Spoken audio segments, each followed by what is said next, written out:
আপনার বাড়ি মুন্সিগঞ্জ। নাম জিজ্ঞেস করেন আগে।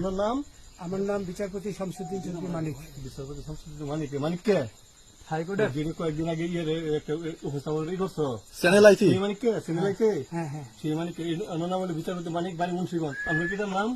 পিতার নাম মরহুম আব্দুল হাকিম চৌধুরী। আব্দুল হাকিম চৌধুরী। গুড। জি। আপনি ইন্ডিয়া পালাইতেছেন কেন বলেন?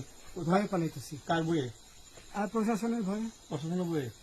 ওই একটা মেয়ে যে বলছিলেন যে ইয়ের বাচ্চা দীপ্তি চৌধুরী, ওইটা আমি খবর চাইছি। হ্যাঁ? আমি বলি আপনাকে, আমি এই যে দেখাচ্ছি, হ্যাঁ। এই রোগী। কিশোর আমি তো অত রুগী নেই, মিডিয়াতে তো খুব সুন্দর। আচ্ছা আচ্ছা শোনেন শাহিন সাহেব, একটু শোনো। আপনার কাছে এই মুহূর্তে এরা যখন ধরছে আমাদের প্রতিনিধি কি কি ছিল সাথে?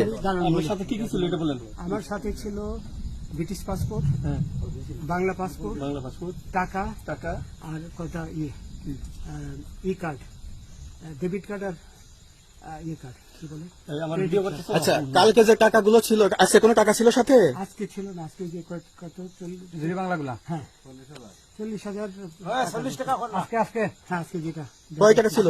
দেখেনি এই বেকন এই ওই বেকন এই 40,000 টাকা ছিল। কালকে যে দুজন টাকা নিছে ওদের কাছে কত টাকা ছিল? এই দামান নিচে 60-70 মতো।